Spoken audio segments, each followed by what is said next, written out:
친절한 대기자 권영철 대기자 어서 오십시오. 안녕하십니까. 예, 오랜만에 친절한 대기자가 친절하게 상황 설명을 해주셔야 될 아이템이 그 주제가 나왔습니다. 네. 뭔가 하니 김건희 여사의 명품 가방 수수 의혹을 둘러싼 어떤 이야기들이네요. 네. 지금 사실은 이제 검찰이 수사를 하고 있어요. 네. 이원석 검찰총장도 성역 없이 철저하게 수사해라 이렇게 주문을 했습니다만 한 달이 지나도록, 그러니까 주문한 지 한 달이 지나도록 사실 수사가 어떻게 진행되는 건지 이게 제대로 지금 전곡을 찔러서 수사하고 있는 거야? 좀 갸우뚱한 상황 아니겠습니까? 그렇습니다. 네. 예, 이런 상황 속에서 권영철 대기자는 어디를 주목하신 건가요? 일단 그 당사자 최재형 목사를 어제 만났습니다. 명품백을 건넨 바로 그 인물 최재형 목사 네, 네. 직접 만나셨어요? 어제 오후에 여의도 근처에 있는 최 목사 사무실에서 만나서 인터뷰를 했습니다. 그분을 만난 이유는? 이게 이제 최 목사가 김건희 여사에게 고급 화장품 세트와 명품 가방을 전달했잖아요. 예. 이게 이제 청탁 명목이냐 아니다, 선물이다 이런 논란도 일고 있는 거고요. 네. 그래서 최재형 목사에게 선물을 한 이유가 뭐냐라고 물었더니 세 가지 의미가 있다라고 하면서 청탁의 의미는 있다고 했거든요. 그 얘기 먼저 한번 들어보시죠. 예.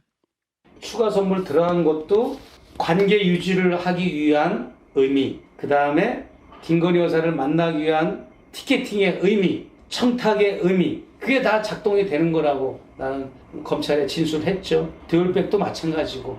자, 최 목사는 다만 그 샤넬 화장품 세트에 대해서는 고마운 마음에 순수하게 선물로 사다 준 것이다 이렇게 얘기하기도 했습니다.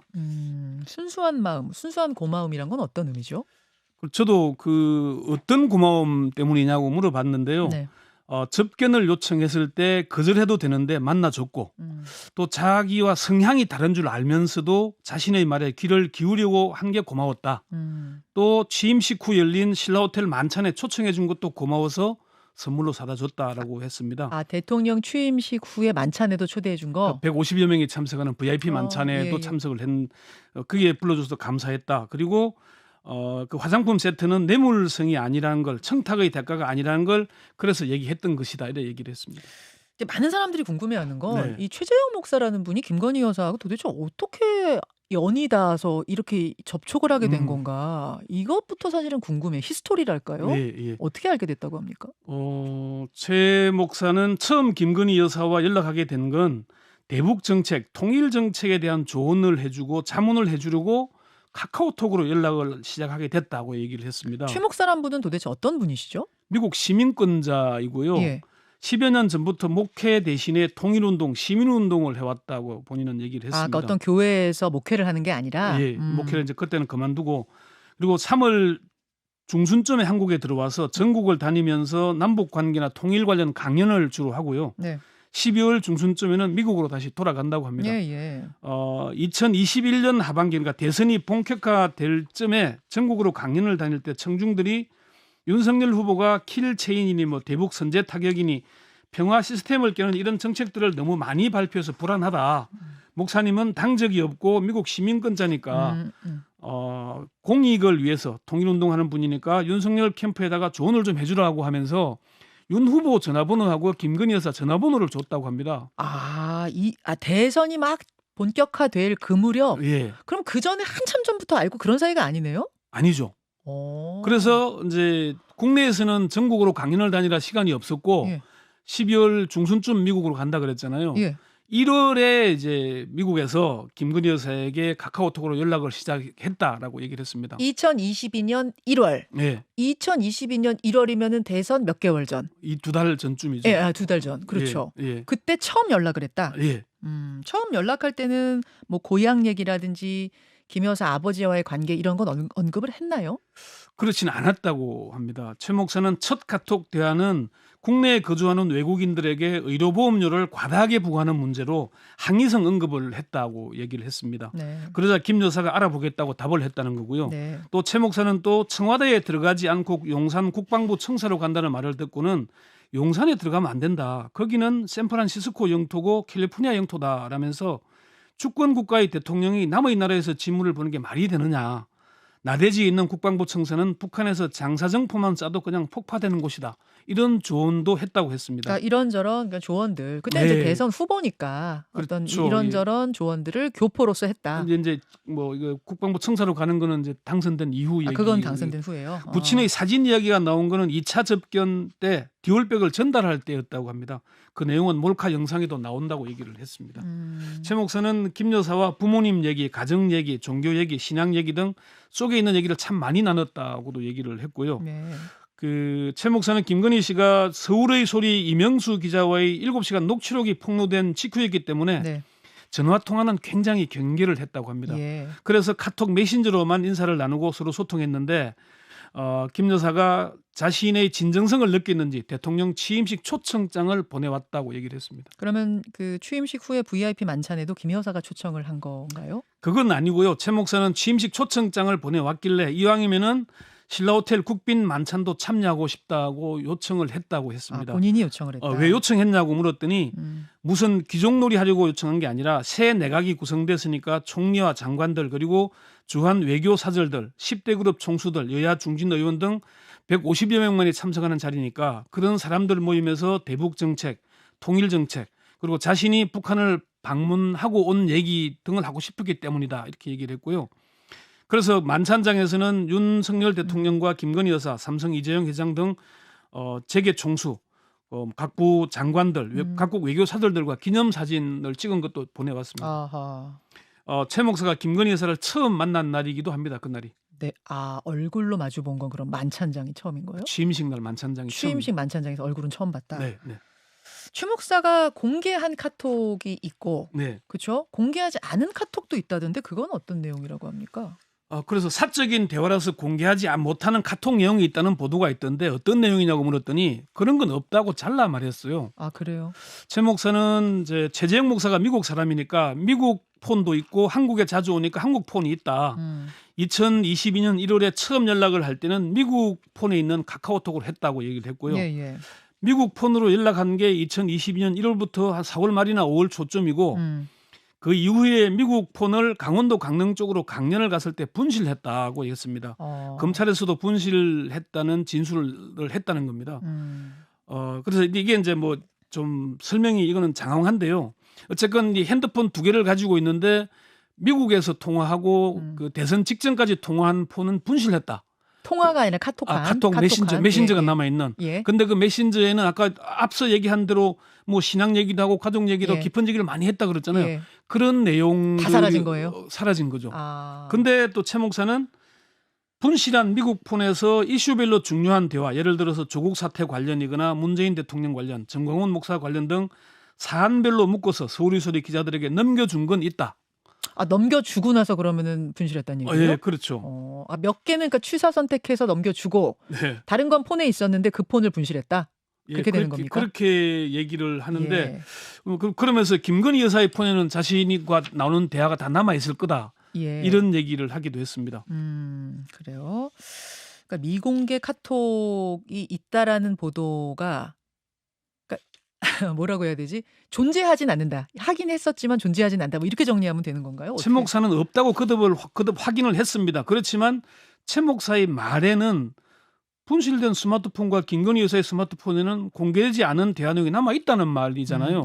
그래서 좀 의문으로 남을 걸로 보입니다. 중요한 건 캡처를 했다고 하지만은 캡처되지 않은 내용 중에도 중요한 대화가 있을 수 있지 않겠습니까? 예. 최 목사는 그 대화는 자신들에게 유리한 내용이라고도 했습니다. 자, 최재형 목사의 이 진술들을 이렇게 좀 자세하게 어제 들어본 이유는 여러분 이 사건의 사실 당사자는 김건희 여사와 최재형 목사인데 그렇습니다. 예. 지금 김건희 여사 인터뷰는 할 수 없는 상황이니 그렇죠. 다른 쪽에서는 도대체 뭐라고 지금 검찰에 진술하고 있는 건가 듣고 싶었어요. 네. 정치권에서는 왈가왈부 계속 이어지고 있습니다만 당사자는 뭐라고 하는지 한번 들어보자는 취지로 어제 이제 대기자가 만나고 온 건데 검찰에 2차례 소환 조사 받았잖아요. 네, 그렇습니다. 그 검찰 수사에 대해서는 최 목사가 뭐라고 언급합니까? 검찰 수사는 방탄 수사라는 느낌을 받았다고 말했습니다. 예. 한번 들어보시죠. 예. 일반 사건에서 일반 검사고 일반 피의자라면 다그치듯이 당신 이렇게 저렇게 해서 이거 청탁한 거 아닙니까? 라고 그런 식으로 말을 해야 되고 질문이 전개가 돼야 되잖아. 이건 거꾸로인 거지. 이거는 청탁이 아니지요? 라고 하는 그런 질문들인 거예요. 처음부터 끝까지. 최 목사는 답변하기 전 검찰이 결론 내려놓은 총론을 설명해주고 검찰의 주장이 맞는지 여부를 물어보는 방식으로 조사를 진행했다. 1차, 2차 조사에 임했는데 제 느낌은 방탄수사라는 결론을 갖고 있다 이렇게 얘기를 했습니다.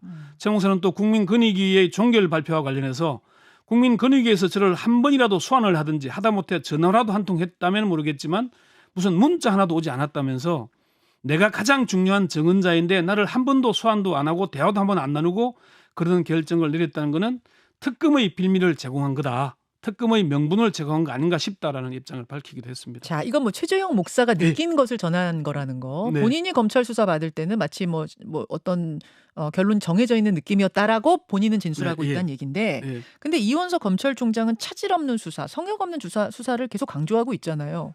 예, 이원석 총장은 어제 출근길에서 국민권익위원회 결정과 상관없이 검찰은 검찰 차원에서 수사 일정을 차질 없이 진행할 것이라고 말을 했습니다.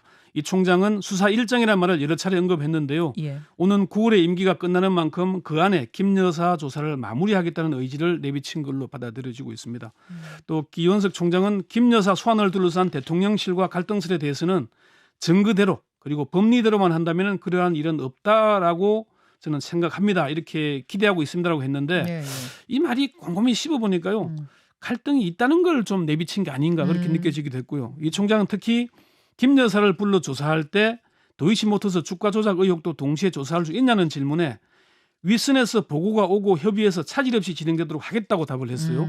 그러니까 김 여사를 소환하고 네. 도이치모터스 주가 조작도 조사하겠다는 걸 부인하지 않은 겁니다. 그러네요. 네, 네. 그러네요. 근데 권익위에서는 이제 이게 위반 사항 없음이라는 결정을 종결, 내렸는데 그 권익위 결정하고는 검찰 수사하고는 무관한 겁니까?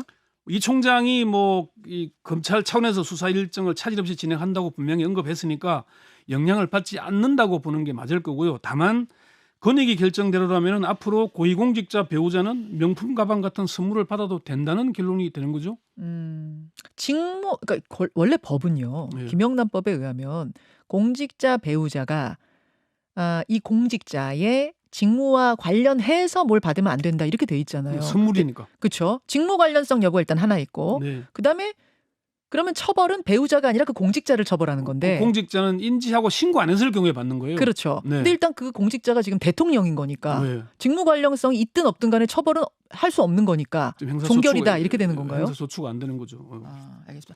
하여튼 그럼 검찰은 어떤 혐의를 가지고 조사를 한다 치면은 지금 김영란법 쪽이 아니라 말선수재죄 뭐 이런 쪽으로 조사를 하는 건가요? 저도 이 부분에 대해서 이제 취재를 많이 해봤는데 네. 그 특수수사를 오래 했던 사람들 얘기로는 가령 이제 VIP 만찬에 요청을 했고 들어준 거잖아요. 네. 그럼 VIP 만찬 초청 명단은 공무원의 직무에 속하거든요. 네. 알선을 해주고 음. 그 대가로 감사한 마음으로 뭐 받았다면? 고급 화장품도 줬고 그리고 디올백을 주고 또 뭐 김창준 전 미국 하원 의원 관련 청탁도 했고 또 뭐 통일TV 관련 청탁도 했잖아요. 그럼 공무원 직무와 관련해서 청탁을 한 거잖아요. 그럼 이게 알선 수재가 성립한다라고 보는 사람도 있고 또 한 발 더 나아가서 경제적 공동체잖아요. 부분은 최순실 박근혜도 경제적 공동체라서 공범이 됐는데 그러면은 이게 뇌물 공범으로도 될 수 있다라고 주장하는 검사 출신 법조인들도 있습니다. 그렇게 되면 이제 대통령 탄핵 얘기가 그래서 이제 민주당에서 나오는 거고 예, 그렇게 그렇습니다. 연결이 되는 거군요. 예. 그럼 결국은 핵심은 일단은 권익위 건 좀 빼놓고 네. 검찰 수사로 봤을 때 핵심은 이게 대가성이 있는 선물이었냐 아니었냐, 그러니까 뇌물에 해당하냐 안 하냐 그게 핵심이네요. 뇌물보다는 알선 수재 쪽으로 갈 가능성이 아. 높다라고 보는 사람들이 많습니다. 그러니까 알선수재라는 게 뇌물을 받아서 알선수재했다 그렇게 되는 거 아니에요? 이제 김건희 여사가 공무원이 아니기 때문에 뇌물은 안 되는 거고 뇌물이 되려면은 대통령의 직무와 관련해서 대통령이 공범이 돼야 되는 건데 대통령이 공범이 되려면 대통령이 인지를 해야 되잖아요. 네. 그러니까 인지를 못한 상태이기 때문에 김건희 여사는 알선 수재로 갈 가능성이 높다. 이제 이렇게 되는 거죠. 대통령은 이게 보도되고 알려지고 나서 알았을 가능성이 높다는 거죠. 예, 그러니까 지금 수사를 할 때는 그걸 가지고선 이제 의혹을 그렇게 보는데 보고 사실은 있다. 이 명품 가방 이쪽보다는 사실 김건희 여사 수사의 핵심은 주가 조작 관련해서 4년 넘게 지금 묵히고 있는 주가 조작의 공범이냐 아니냐. 전주로서 주가 조작에 관여했냐 안 했냐 이게 사실은 핵심인 거죠. 사실 국민적으로는 명품백 이런 게 더 뭐랄 좀 더 자극적이니까 네. 관심이 더 높긴 하지만 사실 크기로 보자면 주가 조작 사건을 더 크게 검찰이 그 보고 있다. 23억 가까운 이득을 봤다고 했으니까 검찰 의견서에 이렇게 나와 있으니까 알겠습니다. 그 대목이 제일 핵심인 거죠. 전담 수사팀을 이원석 총장, 검찰총장이 구성한 게 5월 3일이거든요. 네, 네. 지금 수사는 어떻게 진행이 되고 있습니까? 검찰은 그동안에 최재형 목사를 2번 소환했고 서울의 소리 백원종 대표와 이명수 기자를 소환 조사했습니다. 그렇지만은 아직 그 김건희 여사가 아닌 대통령실 관련자들 최 목사와 통화한 조모 행정관이나 최 목사와 김건희 여사의 면담 전에 연락을 하고 면담 자리에 배석한 유모 행정관 또 정모 행정관에 대해서는 조사하지 못한 걸로 알려지고 있습니다. 이 중 조 행정관과 유 행정관은 윤 대통령 부부의 해외 순방에 동행한 것으로 확인이 됐고요. 네. 당장 소환 조사를 할 수도 없는 상황입니다. 검찰 수사가 외곽만 돌고 있는 게 아닌가 하는 그런 느낌을 주고 있습니다. 특히 이원석 검찰총장의 공개적인 발언 횟수나 강도가 점점 높아지고 있는데요. 이원석 검찰총장이 지난 6월 3일 퇴근길에 했던 말 잠시 한번 들어보시죠. 비단 이 사건만이 아니라 모든 사건에 있어서 제가 검사들에게 당부하는 것은 우리 법 앞에 예외도 특혜도 성역도 없다. 이제 수사팀이 재편돼서 준비가 되었으니 수사팀에서 수사 상황과 그리고 조사의 필요성을 충분히 검토해서 바른 결론을 내리리라고 저는 믿고 있고 그렇게 지도하겠습니다. 그러니까 포토라인에까지 김 여사를 세우느냐 마느냐는 차치하고 일단 소환 조사는 하겠다라는 게 지금 이원석 검찰총장의 의지로 보이는데요. 그게 그렇지 이제 않아요? 이원석 총장과 이제 경질 바뀐 그 송경호 전 서울중앙지검장의 의견이었죠. 그렇지 않고서는 어떻게 국민이 이제 납득할 수 있겠느냐 결과를 네, 수사 네. 결과를 뭐 이런 논리인 것 같은데 예. 근데 대통령실이 김건희 여사 소환 조사에 응할 것인가 이건 또 다른 차원 아닙니까? 어떻게 보세요? 누구도 참 장담하기 어려운 문제일 겁니다. 윤 대통령은 올해 초에 KBS와의 신년 대담에서 김건희 여사의 디올백 수수에 대해서 처음 언급을 했는데요. 그 대목 들어보시죠. 예. 대통령이나 대통령 부인이 어느 누구한테도 이렇게 박절하게 대하기는 참 어렵습니다. 저라면은 조금 더 좀 단호하게 대했을 텐데 제 아내 입장에서는 뭐 그런 여러 가지 상황 때문에 물리치기 어렵지 않았나 생각이 되고 좀 하여튼 아쉬운 점은 있습니다. 박질나게 대하기 어려웠어이고 하여튼 아쉬운 점이라고 얘기를 했고요. 그러면서 명품백 수수 사건을 정치 공작이라고 규정을 하기도 했습니다. 네. 사실 역대 정부에서 대통령의 아들들, 대통령의 친형들을 뭐 조사하거나 구속하고 그랬잖아요. 그 쉽게 돌파한 적이 한 번도 없습니다. 그렇지만 검찰은 어떻게 해서든 돌파를 해냈습니다. 알겠습니다. 지금 이제 상황이 이렇게 돌아가고 있는데 네. 이런 분들도 있어요. 잘못이 없다면 그런 검찰 수사를 받거나 혹은 지금 이제 야당이 또 추진하고 있는 특검 그거 네. 받으면 되지 않느냐. 이건 어떻게 지금 입장이 나옵니까? 사실 윤 대통령이 대선 후보 시절에 특검을 왜 거부합니까? 죄졌으니까 거부하는 거라고 얘기를 했잖아요. 예. 그 대목 잠시 한번 들어보시죠. 떳떳하면 사정기관 통해서 권력자도 조사받고 측근도 조사받고 하는 것이지 특검을 왜 거부합니까? 죄 졌으니까 거부하는 겁니다. 이 말을 윤 대통령이 지금 하고 있는데 적용하면은 될 것 같습니다. 그리고 지금 사실은 좀 뭐 시간이 그릴지 모르겠지만 윤 대통령이 임명한 법조 인맥도 지금 잘 살펴볼 필요가 있습니다. 최근에 헌법재판소가 그 검사 탄핵도 기각했고 KBS 수신료 분리징수 건도 기각을 했잖아요. 근데 헌법재판소장이 윤 대통령의 대학 동기고 지금 국민권익위원장도 윤 대통령의 대학 동기입니다. 이런 상황을 좀 주의해서 우리가 바라봐야 될 사항인 것 같습니다.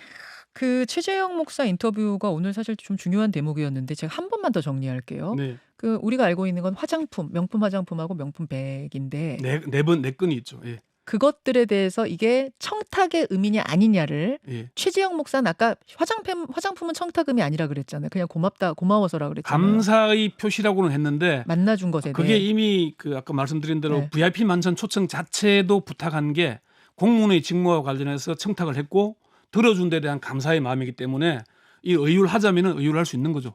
조국 대표가 얘기하는 장학금 600만 원 가지고도 지금 기소됐잖아요. 네. 이것도 가능한 얘기인 거죠.